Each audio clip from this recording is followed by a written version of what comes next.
भोर की पहली किरण ने अभी धरती को छुआ भी नहीं था, लेकिन हर रात की तरह इस रात का अंधेरा भी कमला की आंखों से दूर हो चुका था। उनकी बूढ़ी आंखों में नींद का कोई नामो निशान नहीं था। खिड़की से झांकती चांदनी की हल्की रोशनी में वो अपनी टूटी चारपाई पर बैठी थी, अपने हाथों की झुर्रियों को निहार रही थी।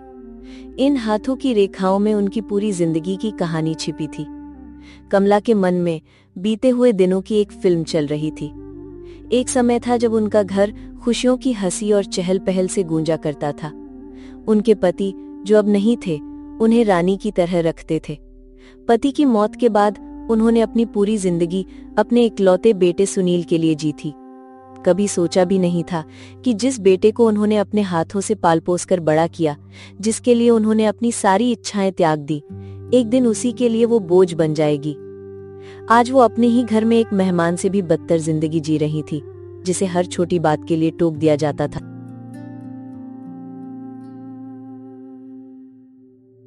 एक गहरी आह भरकर वो धीरे से उठी, जैसे उनके शरीर का हर हिस्सा दर्द से कराह रहा हो। टूटी हुई चारपाई की चरमराहट से बचने के लिए वो हर कदम बहुत सावधानी से रखती थीं, ताकि उनके बेटे और बहू की नींद में कोई खलल न पड़े। धीरे धीरे वो रसोई की ओर चली। एक पुरानी सी स्टील की केतली में पानी भरा और गैस पर चढ़ा दिया। ये चाय सिर्फ एक प्याला नहीं, बल्कि एक कड़वा कर्तव्य था, एक ऐसी जिम्मेदारी जिसे वो हर सुबह निभाने के लिए मजबूर थीं। चाय चढ़ाकर वो आंगन में आ गईं और पुरानी सींक वाली झाड़ू उठाकर आंगन की साफ सफाई करने लगी। उनके हर एक चाल में एक गहरी उदासी और बेबसी छुपी हुई थी। आंगन अभी आधा भी साफ नहीं हुआ था कि कमरे से बहू कविता की नींद से भरी तीखी आवाज आई, जो अपने पति सुनील से कह रही थी, सुनील, मुझे तो लगता है कि ये बूढ़ी माँ जी कभी सोती ही नहीं है। देखो, अभी सूरज भी नहीं निकला और इन्होंने तो अपनी ड्यूटी शुरू भी कर दी।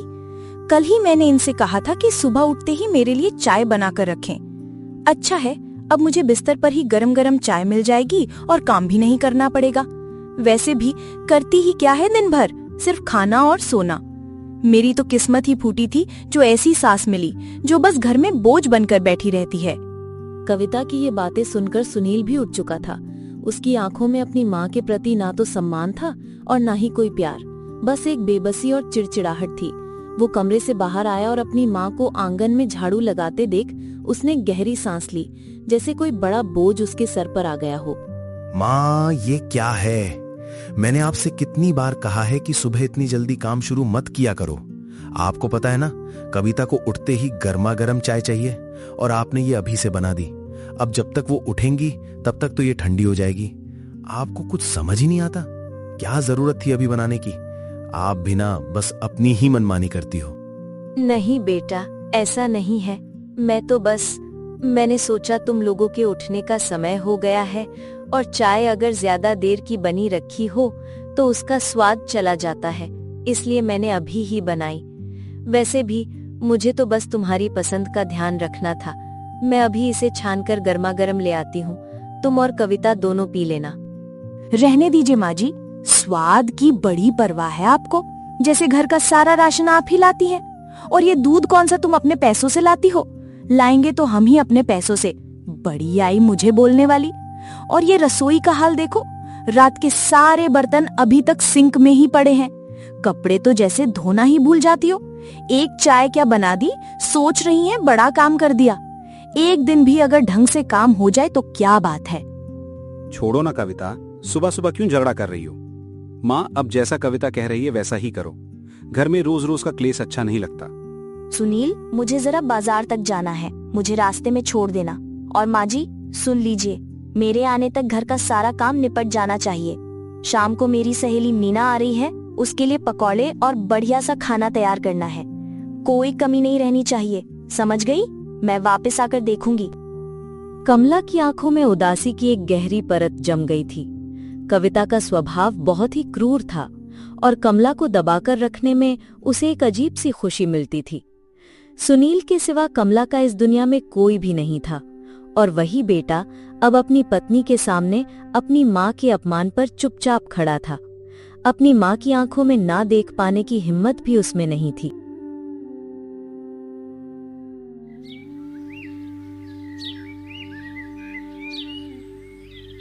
शाम को जब मीना आई तो घर में चहल पहल बढ़ गई थी।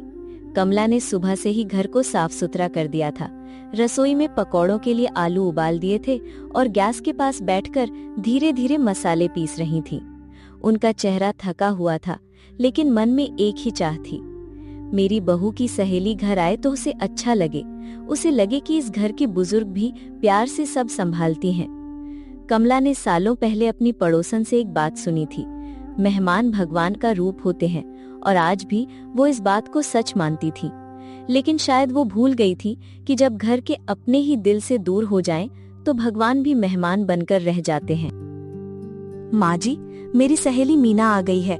हम हॉल में बैठ रहे हैं, आप पकौड़े जल्दी बना दीजिए, और हाँ, साथ में थोड़ी नमकीन भी ले आइए, चाय के साथ अच्छी लगेगी। ठीक है बहू, अभी लाती हूँ।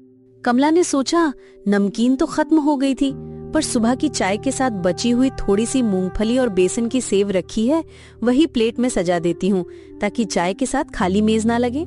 वो आलू तलते तलते जल्दी से कमरे में गई, अलमारी खोली और एक छोटी सी डिब्बी निकाली जिसमें सेव की जगह उन्होंने गलती से मीठी सौंफ और बूंदी रख दी थी।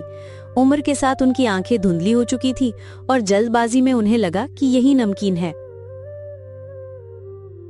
जब पकौड़े तैयार हो गए तो कमला ने एक बड़ी प्लेट में गरम गरम पकौड़े सजाए और साथ में वही डिब्बी रखकर हॉल में आ गईं। उनके मन में एक छोटी सी उम्मीद थी कि मीना तारीफ करेगी और कविता का भी मूड अच्छा हो जाएगा।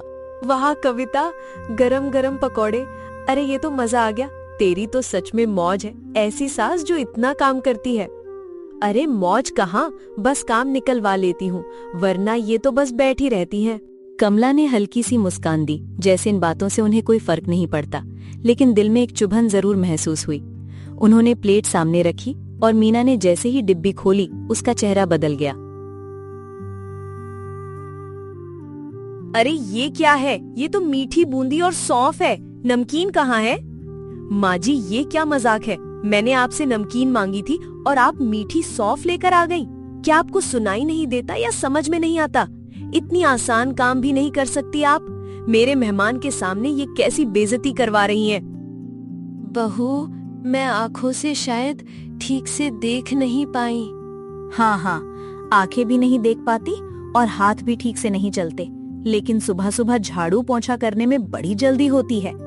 एक नमकीन लाने का काम भी ढंग से नहीं कर सकती। मीना, तुम सोच भी नहीं सकती कि ये दिन भर कैसे छोटी छोटी गलतियां करके घर का माहौल खराब करती हैं। कविता की बातें कमला की सीधा दिल में चोट कर रही थी। कमला ये बात ज्यादा और बर्दाश्त नहीं कर पा रही थी, तो इसलिए वो सीधा वहां से रसोई की तरफ चल पड़ी। कविता की इतनी तेज आवाज सुनकर सुनील भी वहां आ जाता है। क्या हुआ कविता, इतना शोर क्यों मचा रखा है? शोर न मचाऊं तो क्या करूं? देखो अपनी माँ की करतूत। मैं जब भी कोई काम बोल देती हूँ तो उनसे ठीक से नहीं हो पाता है, और जब उस गलती के लिए उन्हें कुछ बोलो तो वो बहाने बनाने लगती हैं। अब बस मैं उन्हें और यहाँ पर बर्दाश्त नहीं कर सकती। तुम जल्द से जल्द उन्हें यहाँ से हटाओ, हो सके तो किसी वृद्ध आश्रम में छोड़ कर आओ, ताकि इस घर में थोड़ी शांति हो। ठीक है, मैं कल ही किसी वृद्धाश्रम में बात करता हूँ, फिर हम माँ को वहीं छोड़ देंगे।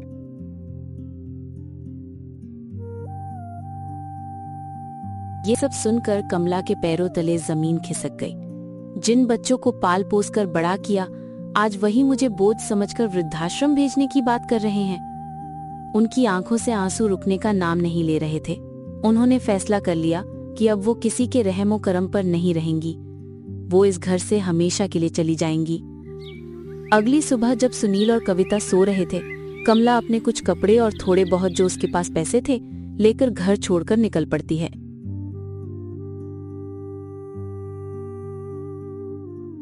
भैया, क्या आप वृंदावन तक चलेंगे? जी माँ जी, जरूर। कमला वृंदावन जाने वाली ऑटो में बैठ जाती है। जाते जाते उसके मन में बस एक ही ख्याल था कि काश वो ये फैसला पहले ही ले लेती तो कितना अच्छा होता। आज उसे अपने बहू बेटे की ये सारी बातें नहीं सुननी पड़ती। और भी न जाने कितने ख्याल उसके मन में जन्म ले रहे थे। उसे वो दिन याद आया जब उसका बेटा सुनील छोटा था। तब वो कैसे खिलौनों के लिए जिद करता था। और जब भी उसे खिलौने नहीं मिलते वो अपनी माँ के पीछे आकर चुप जाता और रोते रोते माँ की गोद में ही सो जाता। मगर अब जब सुनील बड़ा हो गया है तो अपनी माँ को ही वृद्धाश्रम भेजना चाहता है और उसकी कदर नहीं करता। इतना सब कुछ सोचकर कमला की आंखों में आंसू आ गए और फिर काफी लंबी यात्रा के बाद कमला वृंदावन पहुंच गई।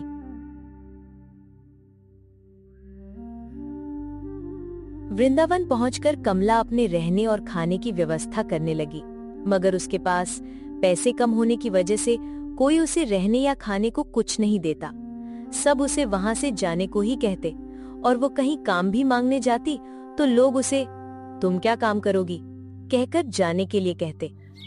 एक दिन कमला अपना सामान लेकर एक पार्क में बैठी हुई थी। तभी उसे वहां पर एक छोटा बच्चा चाय बेचते हुए दिखाई दिया, जो अपनी नन्ही कदमों से चलकर कमला के पास आया और बोला, अम्मा चाय पियोगी?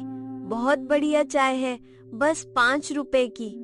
हाँ बेटा, एक प्याली दे दो। पर तुम इतने छोटे हो, इस वक्त तो तुम्हें स्कूल में होना चाहिए। यहाँ अकेले चाय क्यों बेच रहे हो? तुम्हारे परिवार वाले ने कहा है ये काम तो उन्हें ही करना चाहिए ना। और तुम्हारा नाम क्या है? मेरा नाम दीपक है अम्मा। मेरी माँ की तबीयत ठीक नहीं है और मेरी बहन भी होने वाली है। पापा तो हमें पहले ही छोड़कर भगवान के पास चले गए।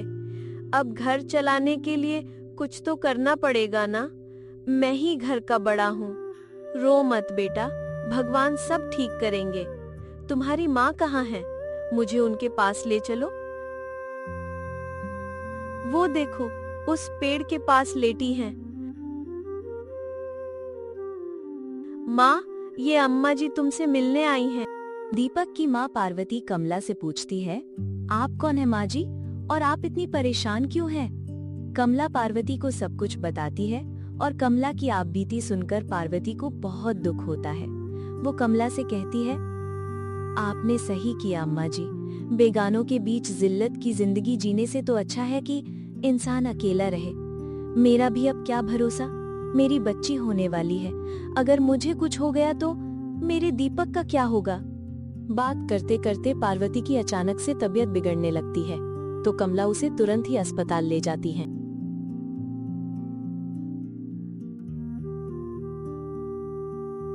पार्वती ने एक सुंदर सी बच्ची को जन्म दिया पर खुद बच नहीं सकी। माँ, कहाँ चली गई अम्मा जी? वो बोल क्यों नहीं रही? तुम्हारी माँ एक परी बनकर आसमान में चली गई बेटा, पर उसने अपनी परी जैसी बेटी हमें सौंप दी है। आज से मैं तुम दोनों की देखभाल करूंगी। अब तुम अकेले नहीं हो। कमला के पास अपनी एक सोने का कड़ा था, जिसे बेचकर बस स्टैंड के पास अम्मा की चाय नाम से एक छोटी सी दुकान खोल ली थी। वो मेहनत से दीपक और मुनिया को पाल रही थी। 6 साल बीत गए थे। अम्मा की चाय अब बस स्टैंड पर एक मशहूर ठिकाना बन गया था। दीपक अब 8 साल का और मुनिया 6 साल की हो चुकी थी।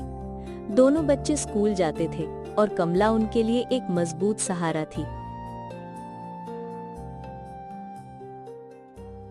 एक दिन जब कमला अपने दीपक और मुनिया को स्कूल छोड़कर आ रही थी तो उसे रास्ते में वो दृश्य दिखा जिसे वो सालों पहले पीछे छोड़ आई थी।